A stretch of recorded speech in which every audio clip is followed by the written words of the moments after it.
What's happening in the soil right now, we've got one thing going on. We're planting monocrops. We're feeding one system. We should have as much diversity as we can in our soil to feed the microbes. I'd like to not have to be, beholden to a certain practice B versus practice A. I'd like to be free to farm the way I want. There's a lot of times different plants, they help each other out. It's not a new system. In fact, the Native Americans, they raise corn, peas, and squash together.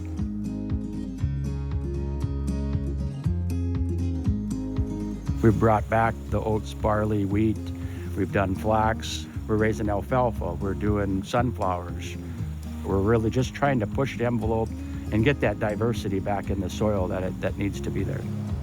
I believe that it starts with the soil. A healthy soil is going to grow a healthy plant, which in turn is going to be, utilized by animals that we graze on the land. They're going to be healthier as well. So it's just interconnected from the soil to the plant to the animal.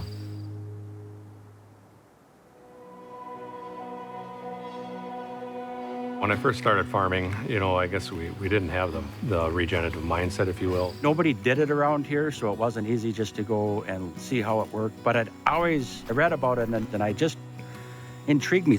To be honest, I probably didn't think about trying to be sustainable or really reducing erosion and how everything works together. It was more of the mindset, we had an insect problem. Let's just, use an insecticide. We're now, we're more focused on trying to raise something more healthy. This land's only been farmed for 120 some years. Over 50% of the soil here in North Dakota, it's gone. If we keep going at the rate that we're going, that's only a couple generations left of actual productive soil left to raise productive crops. When you start to really look into that and really pay attention to that, that kind of hits home.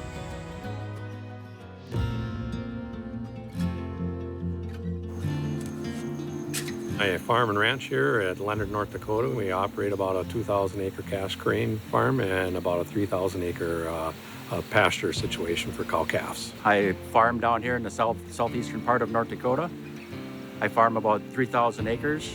It's predominantly cash crops, grain crops. Chris and I, we grew up friends. We've known each other all of our lives.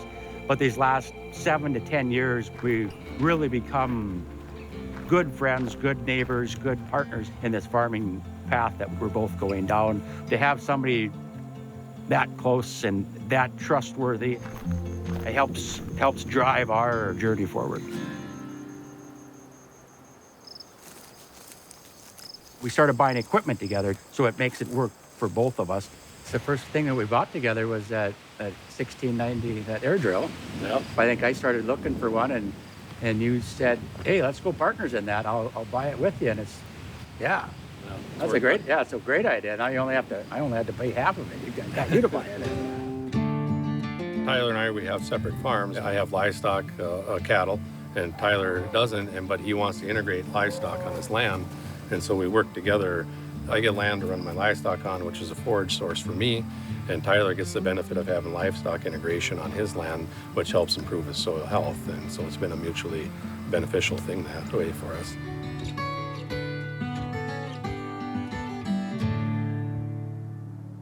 If you think back in history, it's herds of bison coming across, and they'd graze an area off, and then they'd move on, and then that area would regrow and regenerate. And over time, that built our fertile soils here.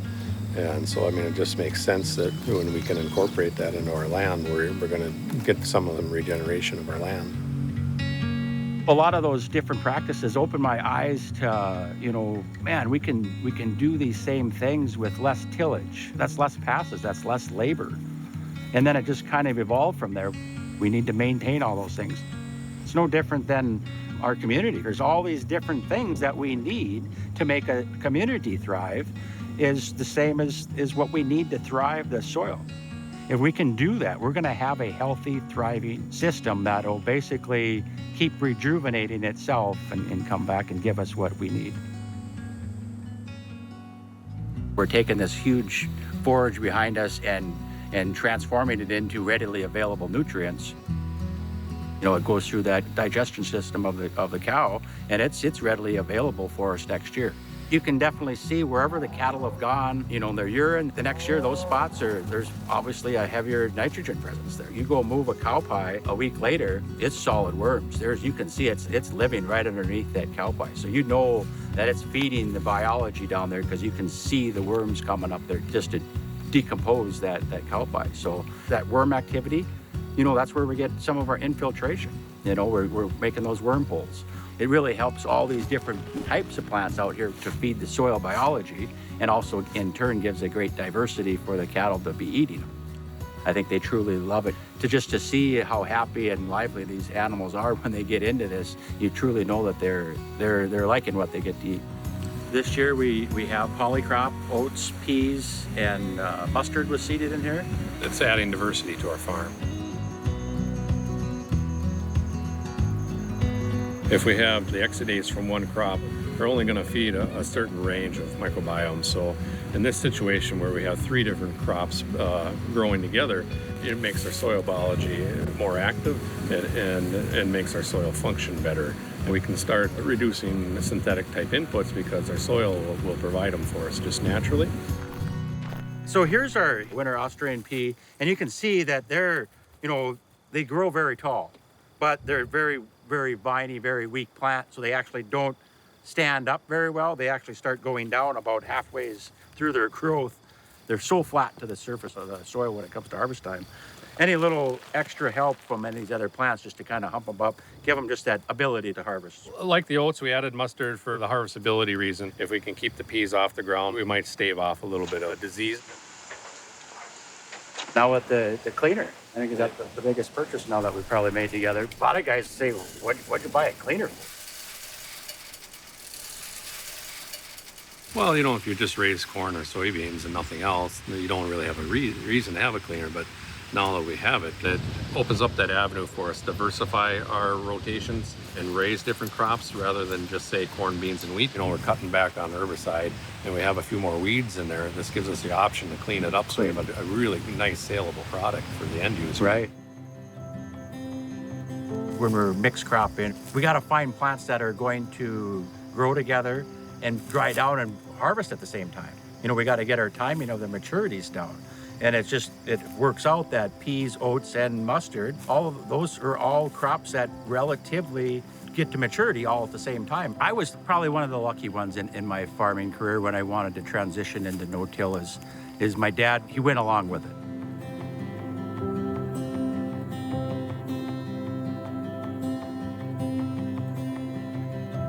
He saw early on that it was working and we transitioned. Well, at first I thought he was crazy, but I learned from his practices because he's doing good things to the soil and he's improving the soil and making the farm better.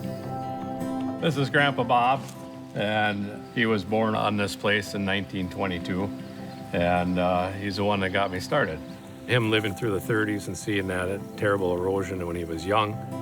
You'd go out on a windy day and you see your field blowing away. It just makes you sick to your stomach. Or a heavy rain event and it's washing away and you have a gully and it just makes you angry that's happening. When he talked to him about doing these practices to reduce erosion, and he had a conservation mind anyway over his career. He's just all on board on that. I'll have to say I wholeheartedly agreed with him because it was a mindset of my dad. I realized that we had to do something different. It's a system that all works together. We separate our systems into just a grain farm, just a cattle feeding operation, rather than combine them all together. I think you lose some natural processes. When you think about a city, it's the same thing as a feedlot. You got to bring all the nutrients in. All the people are congregated and waste has to be all hauled back out. We need to reevaluate and do better. More and more people are starting to at least question things, question the way our food is raised, the way our livestock is handled.